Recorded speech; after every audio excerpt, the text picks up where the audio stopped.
నమస్తే అన్న, అందరికీ నమస్కారం. కువైట్లోని భారతీయులకు యూసఫ్ కార్గో వారు గుడ్ న్యూస్ చెప్పారు. ప్రస్తుతం యూసఫ్ కార్గోలో ఆఫర్లు నడుస్తూ ఉన్నాయి. మీరు మీ ఇంటికి పంపించే విలువైన వస్తువులను జాగ్రత్తగా ప్యాకింగ్ చేసి వేగంగా మీ ఇంటికి చేరుస్తారు. ఎటువంటి ఎయిర్పోర్ట్ ట్యాక్స్ కానీ, ఇన్సూరెన్స్ కానీ, డాక్యుమెంటేషన్ ఛార్జీలు లేవు.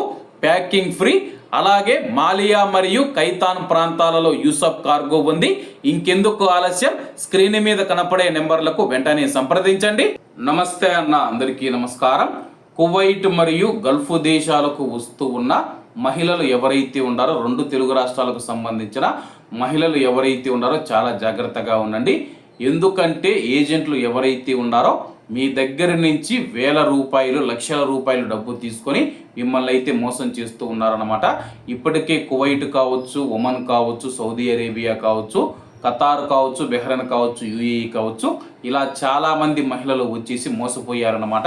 నకిలీ వీసాలు అయితే వీళ్ళకి ఇస్తూ ఉన్నారు.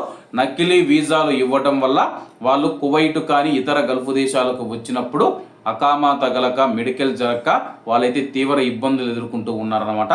కాబట్టి కువైట్ మరియు గల్ఫ్ దేశాలకు ముఖ్యంగా ఈ యొక్క 2026వ సంవత్సరంలో వస్తూ ఉన్న మహిళలు ఎవరైతే ఉన్నారో, కువైట్ మరియు గల్ఫ్ దేశాలలో మీకు తెలిసిన వారు ఎవరైనా ఉంటే వాళ్ళను వీసా తీయమని చెప్పేసి డైరెక్ట్గా ఇంట్లోకి కానీ లేకపోతే బయట పని చేసుకునేందుకు రండి. కానీ ఏజెంట్ల మాటలు నమ్మి, ఎవరి మాటలు అంటే వాళ్ళ మాటలు నమ్మేసి మీరు పుషింగ్లో అయితే వెళుతూ ఉన్నారనమాట. అలాగే మీకు వెళ్ళేటప్పుడు భారత ప్రభుత్వం ఒక కొత్త నిబంధన అయితే చాలా సంవత్సరాల క్రితమే తీసుకొని వచ్చింది. మహిళలు ఎవరైతే ఉన్నారో వాళ్ళు ఇండియా నుంచి కువైట్ మరియు గల్ఫ్ దేశాలకు వెళ్ళేటప్పుడు అగ్రిమెంట్ పేపర్ తప్పనిసరి అని చెప్పేసి అటువంటి అగ్రిమెంట్ పేపర్ను కూడా నకిలీ చేసి కొంతమంది ఏజెంట్లు అయితే కువైట్ మరియు గల్ఫ్ దేశాలకు మహిళలను అయితే పంపిస్తూ వాళ్ళనైతే తీవ్ర ఇబ్బందులకు గురి చేస్తూ ఉన్నారు. కాబట్టి ఆ యొక్క అగ్రిమెంట్ పేపర్ అనేది ఇండియన్ ఎంబసీ జారీ చేయాల్సి ఉంటుంది.